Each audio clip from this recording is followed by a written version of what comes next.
Dizem que a história quem escreve são os vencedores. Talvez por isso pouco se sabe sobre a vida de Cosme Bento das Chagas, o Negro Cosme, líder da Balaiada, uma das maiores revoltas populares da história do Brasil. Ele foi julgado e condenado à morte por enforcamento em praça pública.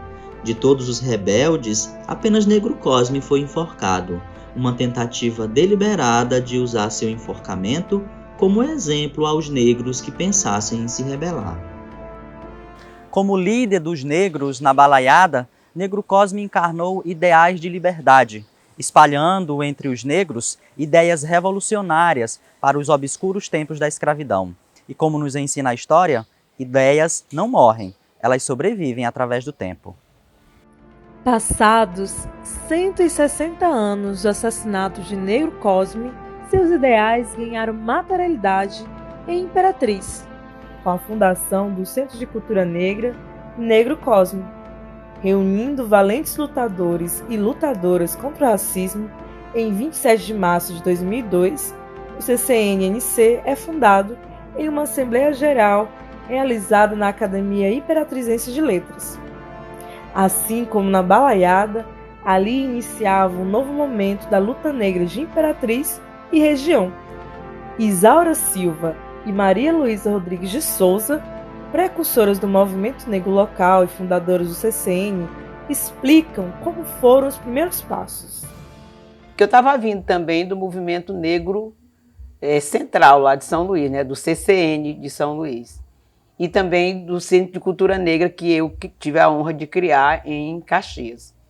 E aí eu comecei, mas rapaz, a gente devia discutir esse negócio aqui.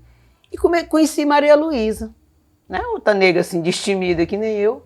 Começamos a conversar nós duas sobre essa questão do negro. Aí fomos reunindo outros negros lá pela UEMA, nessa época era o Centro de Estudos Superiores de Imperatriz, da UEMA, hoje o UEMA Sul.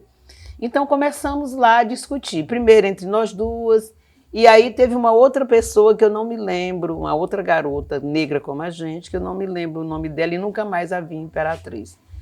E aí Maria Luísa, como sempre foi bem relacionada, conhecia muita gente, e além das pessoas lá da UEMA, a gente começou também a juntar outras pessoas para discutir, né?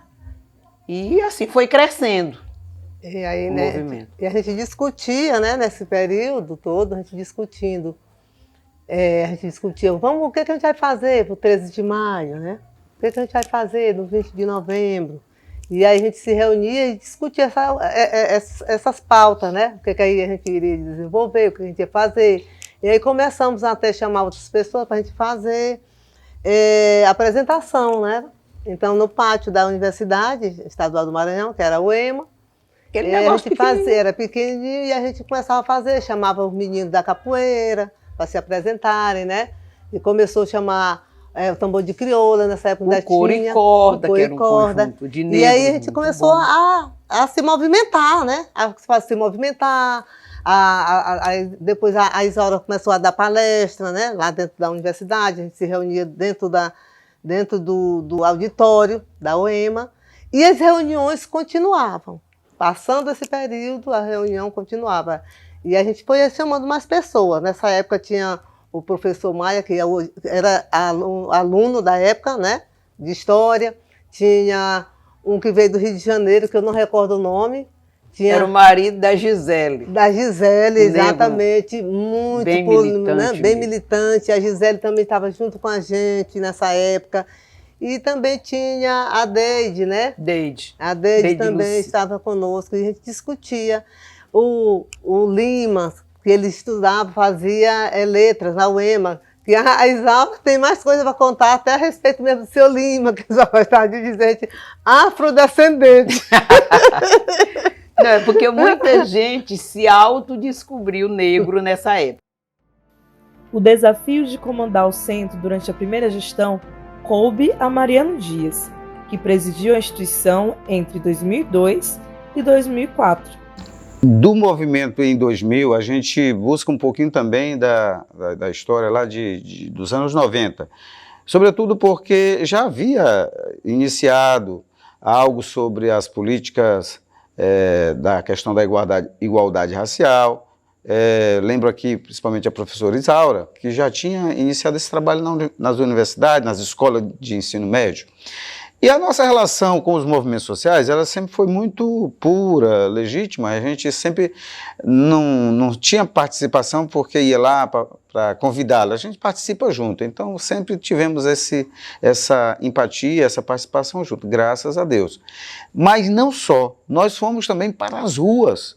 Nós fomos para as praças e começamos a divulgar. Então, houve muita adesão, tanto do movimento social, já que eu descrevi aqui, pastorais, sindicatos, professores, estudantes, mas houve também adesão espontânea, né, de associação de moradores, de gente da comunidade que queria participar. Isso foi fantástico, quando nós levamos os filmes, a semana sendo debatida nas escolas, nas universidades, e registramos aqui que houve uma cobertura muito boa também do meio de comunicação. Então, a nossa inserção assim junto com os movimentos sociais foi nesse sentido, né? E foi muito bem acolhido, né? E graças a Deus surtiu efeito. A atual presidenta do Centro de Cultura Negra, Elis de Souza Carvalho, faz uma reflexão sobre o estágio da luta negra em Imperatriz e as conquistas alcançadas pelo centro ao longo desses 20 anos. É bom lembrar que nas escolas nós ajudamos na construção da Coordenação de Educação de Igualdade Racial. E essa conquista para nós ela foi grandiosa, porque desde então, de 2007 para cá, que nós temos trabalhado na formação de docentes, né? E essas formações são variadas dentro de muitas temáticas, lideradas por 4 mulheres grandiosas, né? Professora Maria Luísa, a professora Giselda Costa, professora Heró Cunha e a professora Doralice Mota. E elas encaminharam todo esse processo discursivo na educação Imperatriz, nas várias instituições, né? E depois, dentro desse processo, ainda nós tivemos projetos ligados à arte, ligados à literatura, ligados aos desenhos, né? E também ao teatro, né? Essa foi uma conquista grandiosa que culmina muitas vezes no Salão do Livro de Imperatriz, o Salimp. Também nós tivemos a construção da companhia de teatro Reinventaste, né, conduzida por Domingos Almeida, no Colégio Urbano Rocha.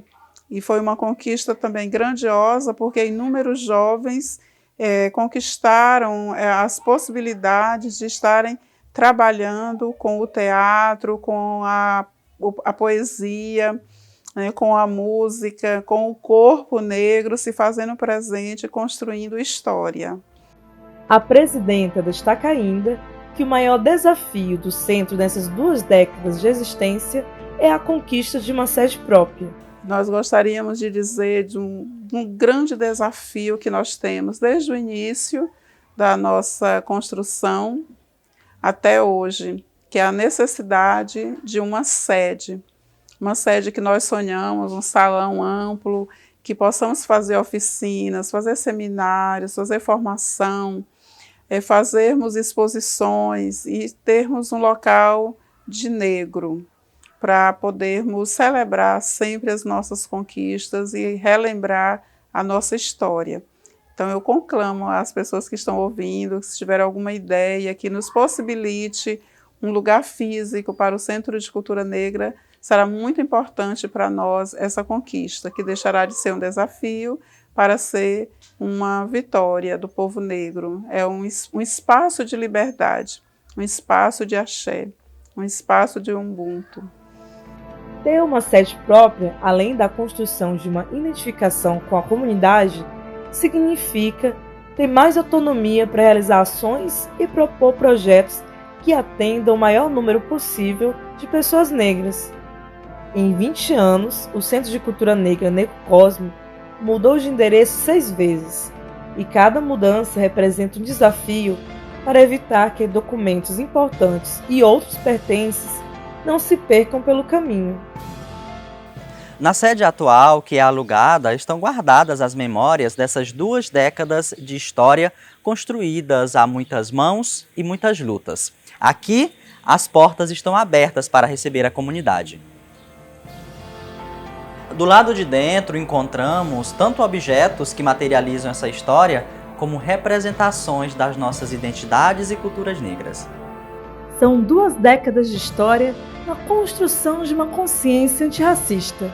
Na Balaiada, Negro Cosme lutava pela abolição das pessoas negras. Atualmente, a luta do CCN é pela emancipação.